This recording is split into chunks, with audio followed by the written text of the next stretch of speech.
next event coming up will be deployment of the drogue parachutes. This occurs around 18,000 feet. GPS has converged. Expect nominal altitude for drogue chute deployment.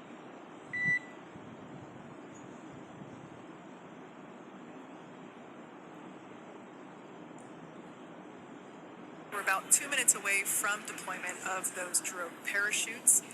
Now the heat shield is continuing to work to slow the vehicle down. That entry period, the Dragon spacecraft went from orbital velocity about 17,500 miles per hour down to about 350 miles per hour. So it really gives you a sense of why that plasma builds up on the exterior of the capsule, thanks to the heat shield and the work that it does.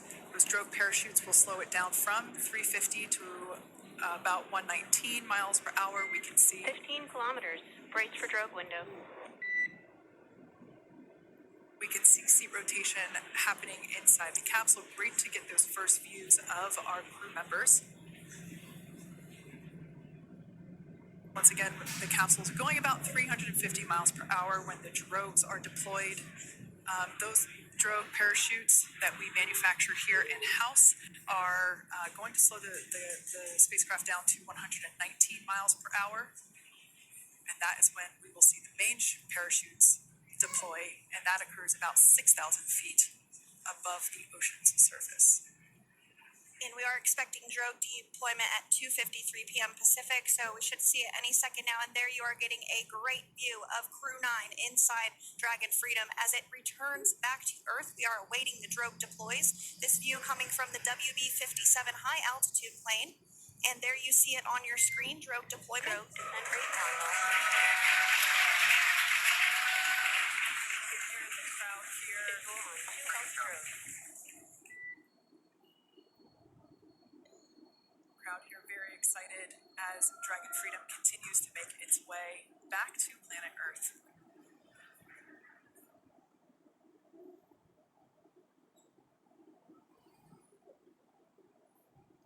Next up, we'll stand by for the main deployment of the parachutes.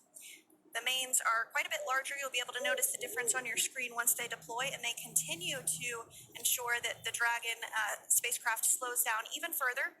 As we mentioned, Freedom will be traveling 16 miles per hour when it splashes down off the coast of Tallahassee, Florida, here at 2:57 p.m. Pacific time this afternoon. And there we go.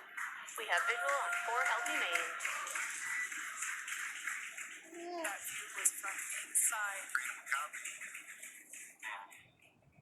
From inside one of the buckets where the parachutes are located. So you see a great view there of the reefing on those parachutes, and as those main parachutes begin to inflate fully, 4 beautiful, healthy mains.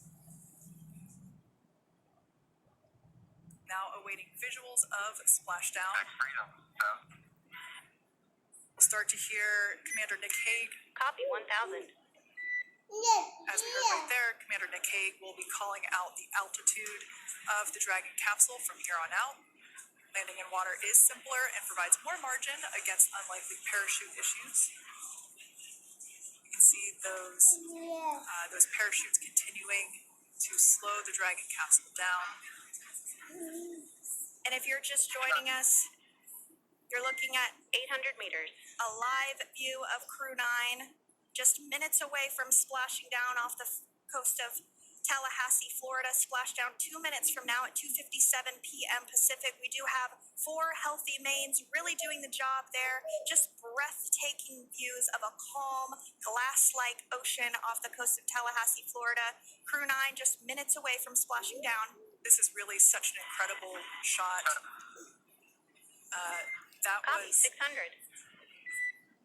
That was a live view from our recovery vessel, Megan, which is stationed a couple miles away from the splashdown site. We can see the crew there using their restraints as resting places for their arms. They were just in space moments ago, so their arms were able to float freely. 400 meters. This is a gorgeous bluebird day here that we have for the splashdown of Crew 9. It's incredible to think that the Dragon capsule just minutes ago was going over 17,000 miles per hour, and now gently coasting to a soft splashdown. 200. Copy, 200 meters. Brace for splashdown.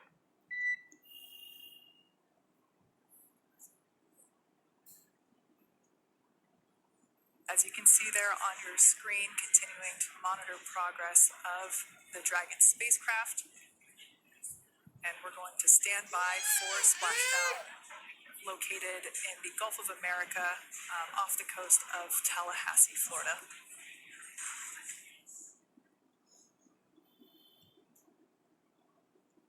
And splashdown. Crew 9 back on Earth.